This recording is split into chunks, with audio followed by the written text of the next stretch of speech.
So next up, I'd like to welcome Jordan White, who will be presenting on their topic of weaving together, holding space for stories.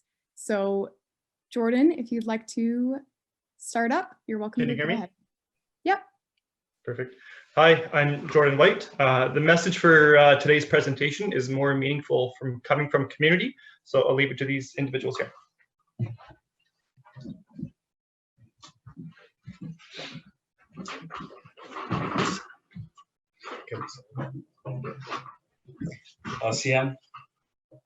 OCMCIA,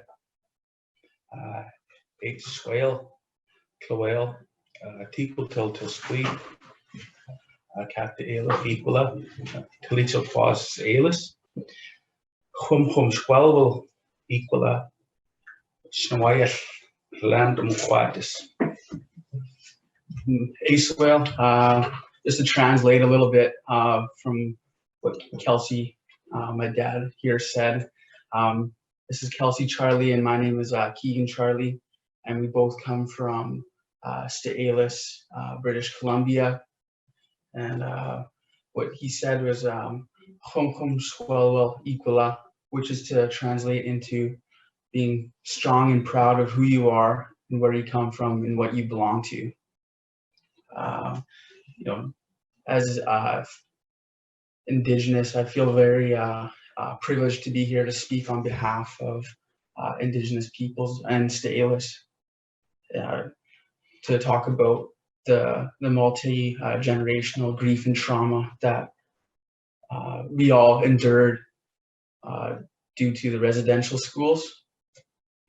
And what we do, what we follow here in Sta'alis, and what I can personally say is that we always fall back on our legacy of our sacred inheritance, and to that phrase of Hum Squelwell Equala, being strong and proud of who you are and where you come from and what you belong to. And the Snowayat Lamtamaquat is our laws of the land. And now what we are doing in the rebound and the rise is to take back what we lost, is our traditions, our culture and language.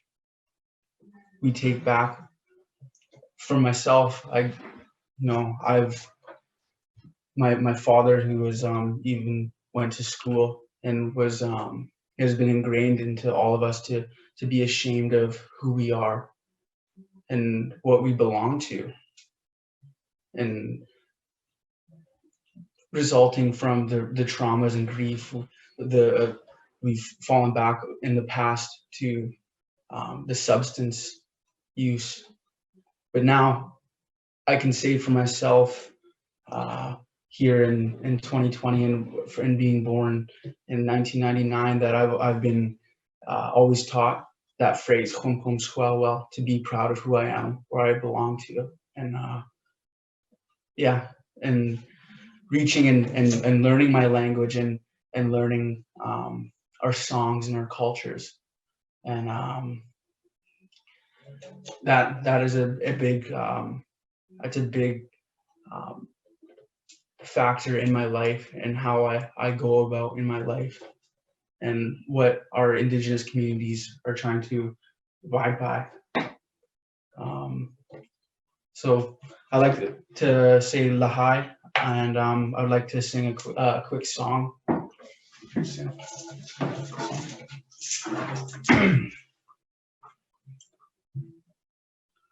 Yum beneath the soft moon,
share a little bit of our culture with you and what that song really means of connecting us as Indigenous people with the land and our laws.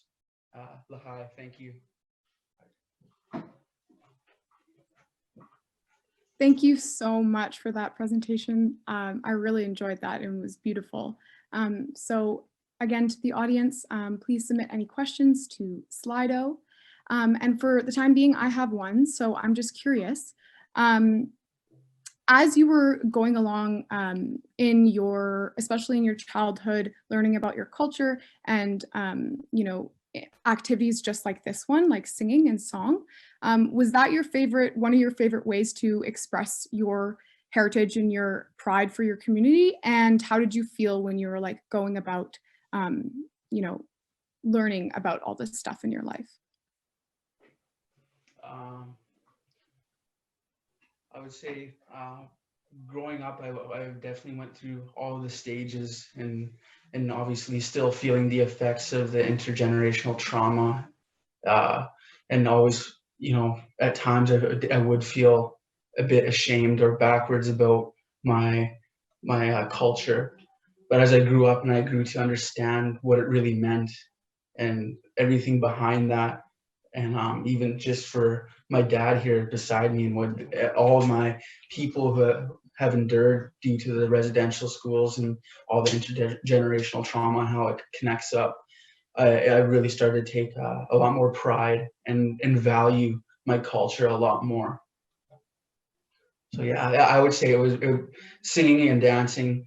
Our songs would be probably one of the most uplifting and our beliefs. So, yeah.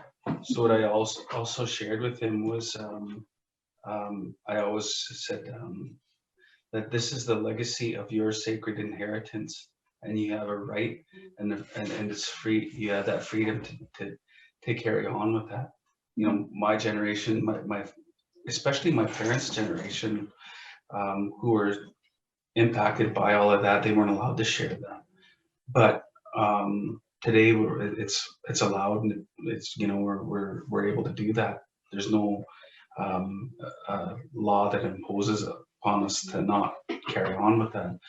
And so going to that, like what I said about the legacy of our sacred inheritance, that's what we're utilizing to help with our younger generation, with our younger children now, and now they're just growing up with it without a second thought, and they feel good about it. Thank you for those beautiful words. I really appreciate you sharing that with me and the attendees at the conference. We do have more questions here, so I'm going to go on Slido. We have, how would you recommend connecting young people to their culture if they may still have that internalized shame arising from colonialism? Well, our elders, they have always told us that our culture is free, that it doesn't cost you anything, and that you're able to just go. So we have what they call, for us in our territory, they have what they call a potlatch season, which usually happens during the winter months. And so each village has the opportunity to host others, and they're all free. So you can just go to those, and it doesn't cost anything. But there's other ceremonies, because it kind of goes around the calendar.